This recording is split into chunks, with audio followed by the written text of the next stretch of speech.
அடிக்கடி லெட்டர் வருது, யார் எழுதுறாங்கன்னு தெரிய மாட்டேங்குது. கை நாட்டா இருந்தாலே தான் உண்டு. வரேங்க. எங்கடா வாங்கப்பா? சார், இப்ப ஒரு கல் உடைக்க போயிருக்காரு சார். அப்படியா? ஆமா சார். நீ எங்கடா போற? நான் ஸ்கூலுக்கு போறேன் சார். ஸ்கூலுக்கா? ஏய், உன் மூஞ்சிய பார்த்தா படிக்கிற பையன் மூஞ்சி மாதிரி இல்லையாடா?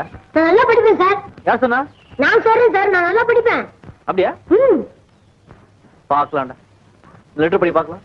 படுறா படி.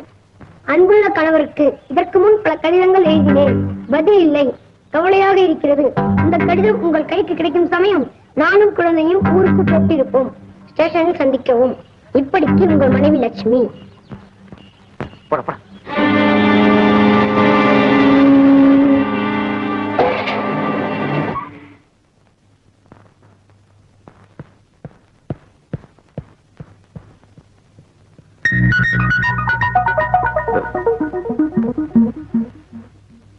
நீங்க?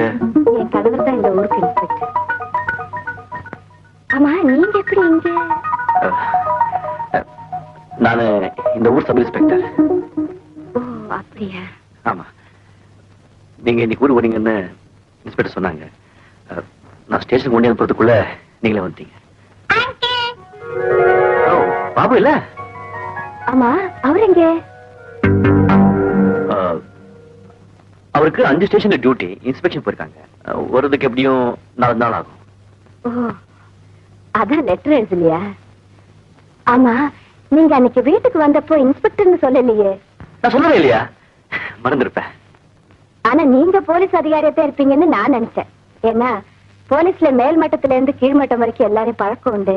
என்னை பாத்தீங்கன்னா விடவே மாட்டீங்கன்னு என் கணவர்கிட்ட சொன்னீங்கல்ல. ஆமா, அன்னைக்கு காஃபி கொண்டு வர்றதுக்குள்ள ஏன் போயிட்டீங்க? என் கணவர் ரொம்ப ஏமாந்துட்டாரு. இப்பதான் அவர் கூடவே இருக்கிறேன்.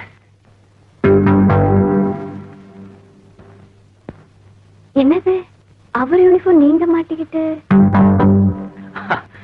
அதே கேக்குறீங்க. விடிய காலையில பயணம். லைட் போட்டா எங்க தூக்க கட்டிடுமோன்னு பயந்து அந்த இருட்டுல ஏன் போட்டி அவர் போட்டி நினைச்சு ஏன் போட்டி தூக்கிட்டு போயிட்டாங்க. நான் என்ன பண்றது?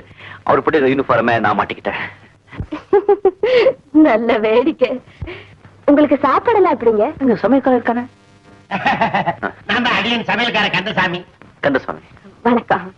ஆமா, அவரு சாப்பாட்டுல எல்லாம் உப்பு காரம் அளவோட தானே சேர்த்துக்க? என்னம்மா இப்படி கேக்குறீங்க? தினம் சேவ் பண்ணி காட்டி நீங்க விட மாட்டீங்களா? நானும் விடுறதே இல்ல. உப்புக்கார உருளைக்கிழங்கு சேர்த்து கூடாதுன்னு சொல்லுவீங்களா? நான் சேர்த்துக்கிறதே இல்ல. வாரம் எண்ணெய் வச்சு குளிக்காட்டி நீங்க விடவே மாட்டீங்களா? நானும் விடுறதே இல்ல.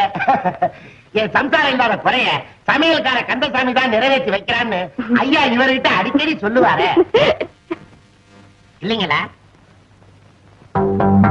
ஆமா ஆமா. ஒரு நாளைக்கு 4 தடவையாது ஐயா உங்களையும் பாபுவையும் பத்தி விசாரிக்காத நாளே கிடையாது. பரவாயில்லையே, அவர் யாருக்கிட்டயும் அதிகமா பேச மாட்டாரு. உங்ககிட்ட எல்லாத்தையும் சொல்லிருக்காரு. ஆமாங்க, அவருக்கு என்கிட்ட ஒரு இது. கந்தசாமி வந்தவங்களை நிக்க வச்சுட்டு பேசிட்டே இருப்பே இல்ல ஏதாவது? இல்லங்க அம்மா, நீங்க போய் குளிச்சுட்டு வாங்க. வெண்ணி விளைய வச்சிருக்கேன். அடுப்புல இட்லி இருக்குது, அம்மியில சட்னி இருக்குது. நீங்க வந்துட்டீங்கன்னா கலந்துடலாம். பாபு வா.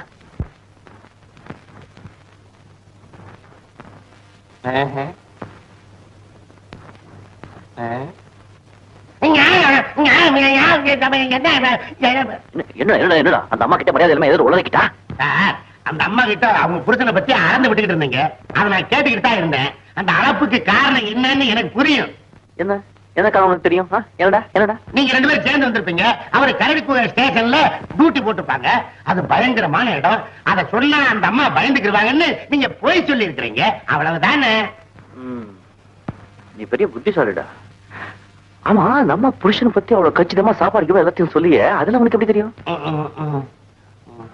என்னடா என்னாச்சு? அது நான் அவர் டைரிய புரட்டி பார்த்தேன். அது தப்பு தான். உங்க டைரியை நீங்க பத்திரமா வச்சுங்க.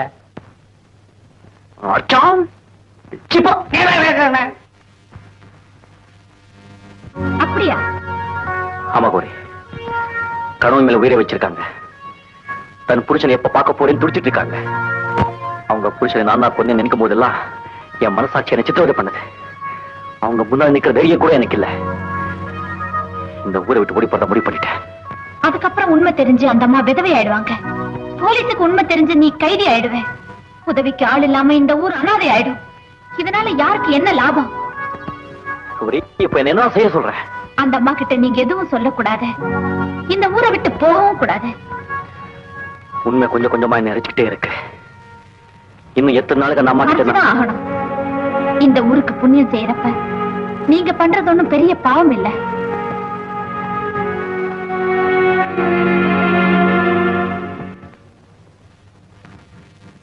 வணக்கம். வணக்கம். நீங்க எல்லாம் இந்த ஊருக்காரங்க? அம்மா வந்திருக்காருன்னு சொன்னாங்க, பாத்துட்டு போலாம்னு வந்தோம். அப்படியா? உட்காருங்க. சௌக்கியமா இருக்கீங்களா? நாங்கெல்லாம் சௌக்கியமா இருக்கோம்னா அதுக்கு காரணம் ஐயாதான்மா.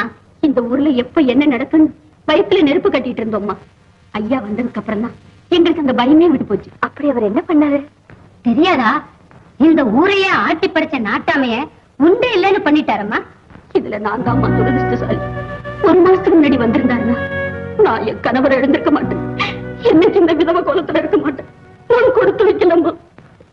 100 வயசு ஐயாவே வந்துட்டாரு. வணக்கம் ஐயா. இவரைத்தான் சொன்னீங்களா? இவர் என் வீட்டுக்காரருக்கு சிநேகிதர். இப்ப ஒரு கேம்புக்கு போயிருக்காரு. அப்படியா? என்னமோ எங்க நல்ல நேரத்துக்கு தான் வந்திருக்காரு. அப்போ நாங்க போயிட்டு வரோம்மா. வாங்க. வரையா? உங்களை பத்தி எல்லாரும் பெருமையா பேசும்போது எனக்கு ரொம்ப சந்தோஷமா இருக்கு. இருந்தாலும் நீங்க இந்த மருடனோட சண்டை போட்டது. ஆமாமா, அவ இருக்காரு. அவனை பத்தி நீங்க ஒண்ணும் சொல்ல வேண்டாம். அந்த விதவை சொன்னதுல இருந்து அவன் எப்பேற்பட்டவன்னு நான் தெரிஞ்சுக்கிட்டேன். ஒரு சுமங்கலியோட மாங்கல்யத்தை பறிக்கிறவன் கொலபாதகனா தான் இருப்பான். அவனுக்கெல்லாம் மன்னிப்பே கிடையாது. அவன் விஷயத்துல நீங்க கொஞ்சம் ஜாக்கிரதையா இருங்க. நீங்க கவலையே படாதீங்க, நான் பாத்துக்கிறேன். நீ உங்க குடும்பம் ஒத்தாசை இருக்கிறதுக்கு. பேசுறத பார்த்தா எனக்கு ஒத்தாசைய கூட்டிட்டு வந்த மாதிரி தெரியலையே. அப்படியெல்லாம் ஒண்ணு இல்ல. இருந்தாலும் தப்பு இல்ல. அவர் ஊர்ல இருந்து வரட்டும், முறைப்படி பேசி கல்யாணத்தை முடிச்சுக்கோ. சந்தோஷம் தானே? பேசிட்டு இருங்க, எனக்கு கொஞ்சம் வேலை இருக்கு.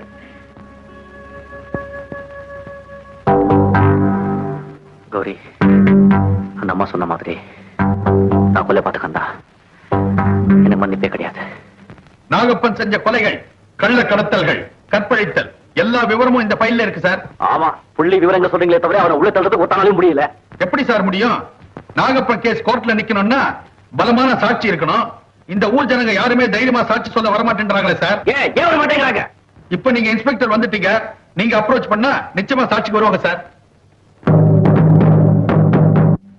ஒரு தனிப்பட்ட மனுஷனுக்கு இந்த கிராமமே அடிமையா இருக்கு. ஒருத்தனுடைய ஆசைக்கும் கோபத்துக்கும் ஒவ்வொரு குடும்பமும் பலியாகிட்டே இருக்கு. இந்த அக்கிரமத்தை உழைக்கணும்னா நீங்க எல்லாரும் ஒத்துழைக்கணும். அவனுக்கு எதிராக சாட்சி சொல்ல நீங்க எல்லாரும் தயாரா இருக்கணும். நீங்க சொல்ல போற சாட்சியை வச்சுதான் நான் அவனுக்கு தண்டனை வாங்கி தர முடியும். இன்ஸ்பெக்டர், அதுக்கு இவங்க யாரும் தேவையில்லை இன்ஸ்பெக்டர். நாகப்ப யார யார கொன்னா, எதுக்காக கொன்னா, எங்க வச்சு கொன்னா எல்லாம் இங்க இருக்கு இன்ஸ்பெக்டர். நீ மட்டும் நாகப்பனுக்கு எதிராக சாட்சி சொன்னா போதும், அவன் தண்டனையிலிருந்து தப்பிக்கவே முடியாது. எந்த நிமிஷமும் அதுக்காக தயாரா இருக்கு. ராஜு, உன் மனசு மாறிடுச்சுன்னு எனக்கு தெரியும். ஆனா நீ மனுஷனா மாறிட்டேன்னு இப்பதான் புரிஞ்சுக்கிட்டேன். குட். சொல்ல போறாங்க.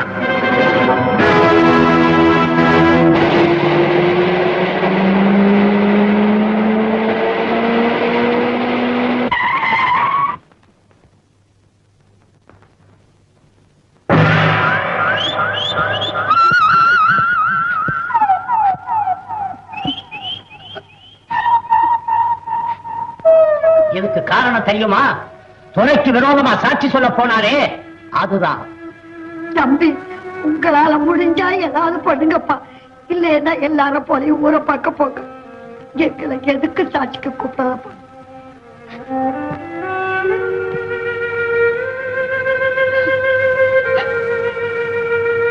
நான் ரொம்ப பெருமைப்படுறேங்க.